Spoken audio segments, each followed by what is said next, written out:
दिव्यांगों को समाज की मुख्य धारा में लाने के लिए उनके कौशल विकास, शिक्षा तथा चिकित्सा सुविधाओं में वृद्धि आवश्यक है। इसके लिए जयपुर में कंपोजिट रीजनल सेंटर की स्थापना के साथ ही फिजियोथेरेपी, स्पीच थेरेपी आदि सुविधा प्रदान करने के लिए सभी जिला मुख्यालयों पर डिस्ट्रिक्ट डिसेबिलिटी रिहैबिलिटेशन सेंटर्स भी स्थापित किए जाने प्रस्तावित हैं।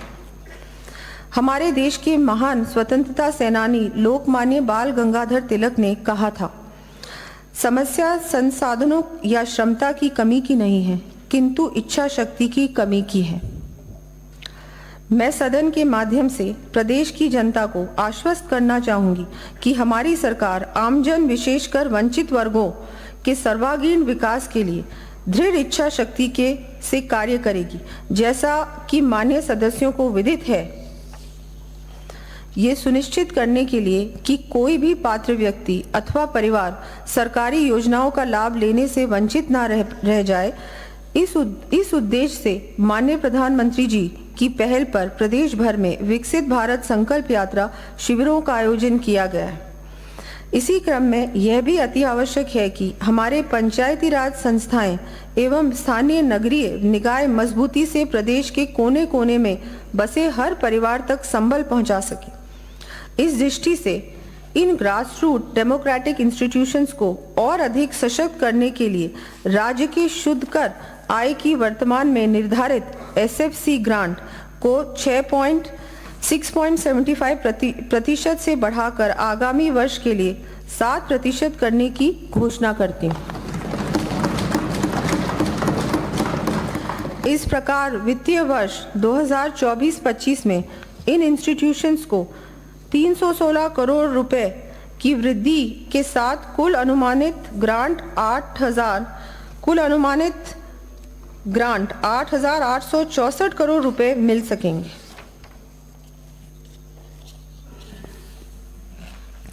माननीय प्रधानमंत्री जी द्वारा 15 अगस्त 2014 को आर्थिक रूप से पिछड़े परिवारों को संबल देने के साथ ही सरकार की विभिन्न योजनाओं के अंतर्गत दी जाने वाली सहायता बिना किसी पिलफरेज के पूर्ण पारदर्शिता से लाभार्थी परिवारों तक पहुंच सके, इस हेतु जनधन योजना के माध्यम से सभी परिवारों के बैंक खाते खोलने के कार्य का शुभारंभ किया गया था।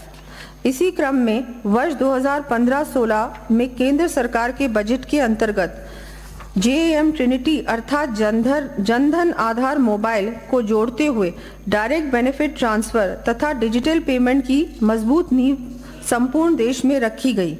इसी कड़ी में प्रदेश में हमारी गत सरकार ने इसे भामाशाह योजना के नाम से इम्प्लीमेंट किया तथा पूर्ववर्ती सरकार द्वारा इसका नाम बदलकर जनाधार कर दिया।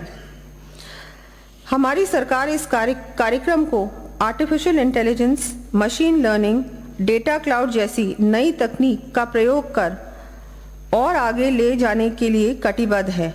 असहाय एवं जरूरतमंद परिवारों का smart system service management with artificial intelligence and real time system के माध्यम से स्वतः चिन्हीकरण कर उन्हें अवगत कराते हुए स्वीकृति एवं बेनिफिट ट्रांसफर को त्वरित पारदर्शी ऑनलाइन प्रक्रिया से करने के लिए राजस्थान अनुग्रह सेवा प्रादायिकी अधिनियम लाने की घोषणा करती हूँ।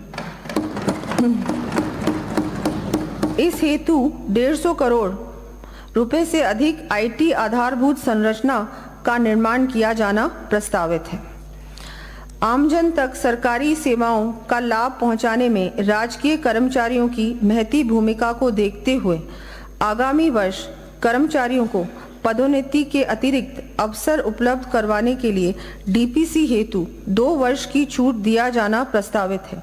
साथ ही कार्मिकों को वेतन तथा GPF संबंधी सभी सूचनाएं विवरण मोबाइल ऐप के माध्यम से ऑनलाइन उपलब्ध करवाए जाएंगे। रिटायरमेंट के बाद भी कार्मिकों को समस्याओं का सामना ना करना पड़े, इस दृष्टि से रिटायरमेंट डे पर ही पेंशन परिलाभों पर एवं पारिवारिक पेंशन की स्वीकृतियां ऑनलाइन जारी की जाएंगी। पारिवारिक पेंशनर्स को घर से ही डिजिटल लाइफ सर्टिफिकेट प्रस्तुत करने की सुविधा प्रदान की जाएगी।